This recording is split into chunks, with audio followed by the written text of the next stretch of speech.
Hey, welcome. My name is Fleury, and in this video we're going to go over this drum setup, my drum setup in my home recording studio. So some things we're going to look at are like the snare drums I have, the different skins I use on my drum set, the sizes, the hardware, the kick pedals, all that good stuff in this video and more. So let's get to it. Okay, so let's start with the drum set. These are Mapex Black Panther Black Widow drum sets based off of the snare line that Mapex launched back in 2010.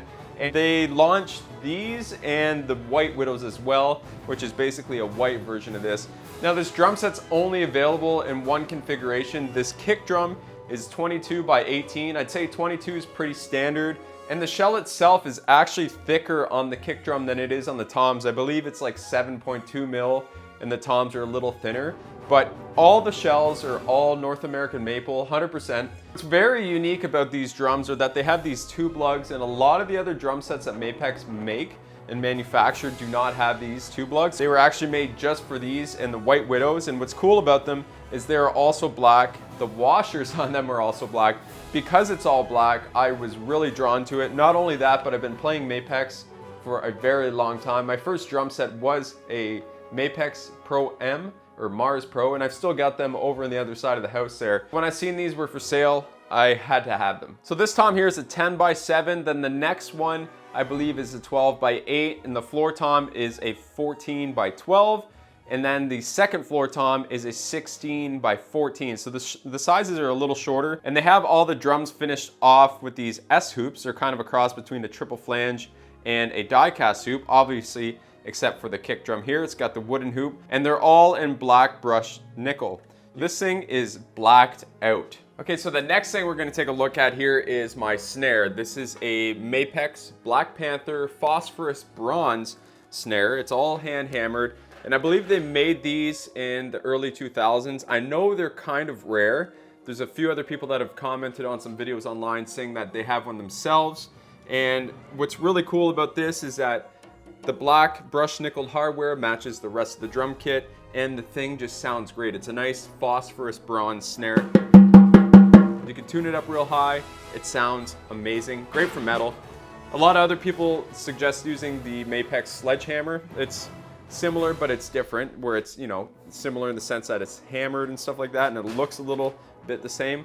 But this was a really good find thanks to a fellow friend and drummer on the Mapex roster, Jeff Towers. His friend had one for sale, so I scooped that up immediately. On the bottom here, we have the Pure Sound Super 32 wires, I believe. These are great, nice and responsive. Really, really sensitive.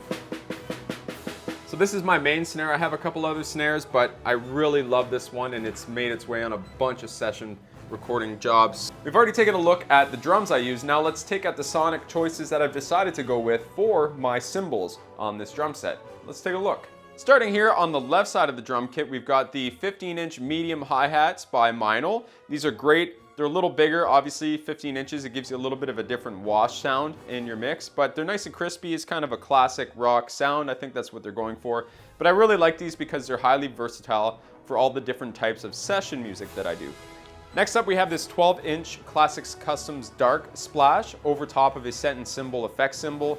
I was sent one of these to try out, so I decided to hear what kind of sonic qualities it would possess if I stacked it with one of my other splashes. Really crispy. Beside that, I got the Classics Customs Dark Splash. It's an 8-inch. Nice and quick for doing quick fills. So I like having the accent cymbals set up here on the drum set, so I have quick access to them with my left hand. Another thing to note too is I just recently added the Zill bell. It's a 9.5 inch. It's a big boy, and it's critical for a lot of the drum fills I do in my band Terror Horse. It's really good to do those fast bell ride patterns without having to reach all the way over to my ride over here. So that's why I have it mounted under the hi-hats. Up here we have another dark cymbal. It's a Classic Customs Dark. It's a 17-inch. Sounds pretty good. It's nice and dark. It goes along with the theme of the rest of the drum set. Everything is dark. It looks very, very metal. Over here I've got another dark crash. It's a Classic Customs 19-inch. It's got a little bit of a chunk out of it. You've probably seen that in the other video. But I've had this for a while. It sits really great in a mix, so that's why I decided to go with these cymbals. I had the extreme versions of these, but I found they're a little too harsh in the high end for a lot of the mixes, and you know, obviously the room has a lot to do with it too, but I'm really looking forward to checking out the new stuff. I don't know if you guys seen them yet, but they're the dual versions of these and the extreme version. So moving forward, I've got the Bison's 22-inch heavy hammered ride. It's the perfect ride for metal. Nice big bell on it, lots of stick definition, perfect for blast beats. So originally they had the MB20 line, but they obviously discontinued those, and then now they have this line, the heavy hammered line. Quick little story why I decided to go with that heavy hammered ride. Back in the day when I was a fill-in kind of touring drummer, I played for this band from France on Sumerian Records called Betraying the Martyrs. We were rehearsing down in Los Angeles and I needed a cymbal set. So our rep from Sumerian actually called up Art Cruz from Winds of Plague at the time. He now plays for Lamb of God, believe it or not. It's pretty sick.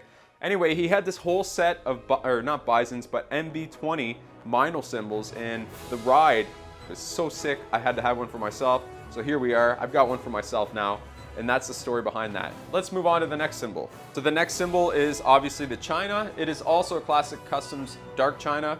It's 18 inches. This thing is sweet. Not only do they look all really cool in black because of the rest of the drum set, it's blacked out and it's metal as hell, it sounds really good and it records really well, and I wouldn't have it any other way. I used to use an Oriental Thrash China and those are really cool, but I really like how this cuts in a live mix. Next up are my pedals. These are the Axis AL2 longboards. I have micro tune on them, so basically you can like finely adjust the spring tension. The spring tension on these are very loose. I barely have any tension on them. And I used to play them really tight, but I decided to go really loose to see what the feel was like because I was used to playing on Tama Iron Cobras, and those, as you may know, are very heavy. Another thing to note too is that I got these little adjustable weights under here from the Iron Cobras, and I put them on my beaters so I get more rebound off of my kick drum, plus the weight. You can really feel the difference. They don't feel as light. Another thing that you might be interested in here are these beaters. These are Lowboy custom beaters. They're the lightweights. One thing I noticed though is they really like to chew through my kick drum. I've got a couple patches on here and I still managed to blast through this, so I'm gonna have to pick up some new kick drum skins. And this thing's hitting completely flat, so there's really no sharp edges on this that should be causing that, but I'm really slamming them, even though I'm triggering. And for triggers, I got the Roland RT30K as well as the foot blasters on here. It all really depends what I'm going for, but I mostly trigger my drums with the Roland, and I also play with the foot blasters quite a bit. It's just nice to have options here in the studio. Next, I'm moving on to the hi-hat stand. This is a Mapex Falcon double brace hi-hat stand. It's super heavy duty, and I've got the stack and the Zilbel on it, so once I get my foot pumping on it, it rocks pretty good. I tried setting it up a few different ways, but I've gotten used to it now. That's what I use for that. For the rest of the stands, I use all the Mapex Armory stuff. Super inexpensive stands, but they're nice and double braced. They hold my cymbals.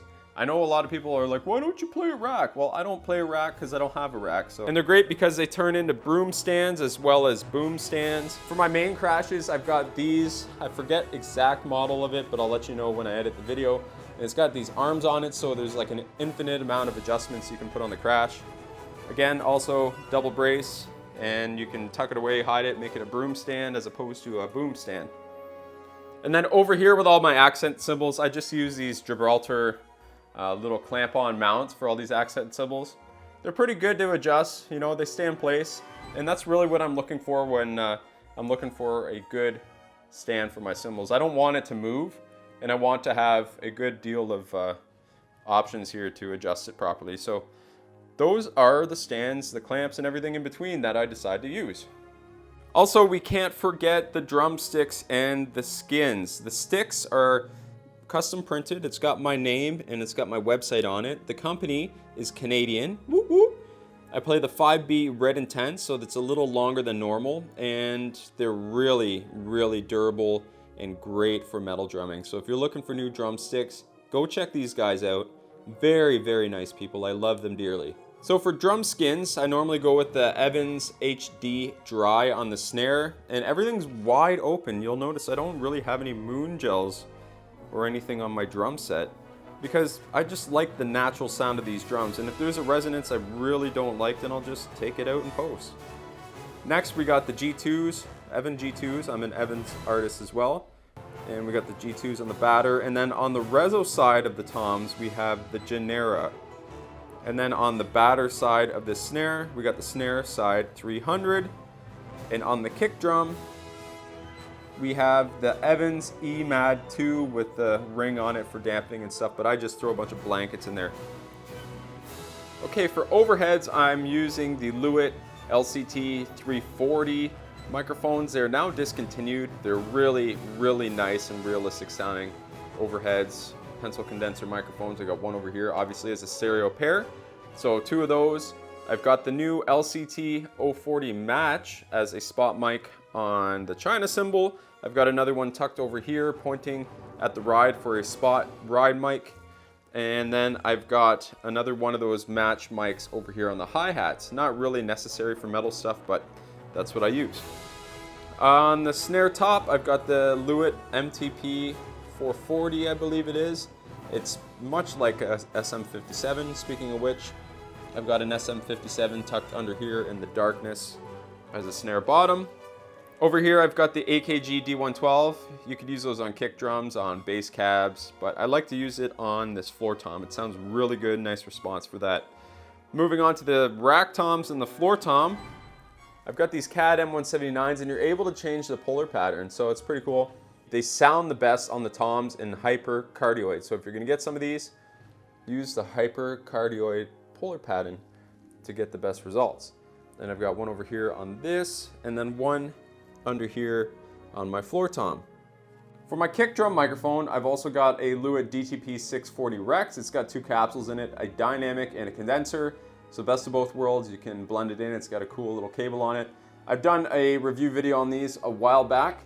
And while I mostly trigger, I still use this to make my own samples and among a bunch of other things. I guess it all depends what kind of work comes through this studio. Now moving from here and going over to the room mics, I've got the Apex 210B ribbon microphones. So I got one here and then one tucked behind the guitar amp, really just to capture the room sound of the drums and to glue it all together with the close mics. If you don't have room mics, at least get one for a mono room mic. It's really gonna help your mix.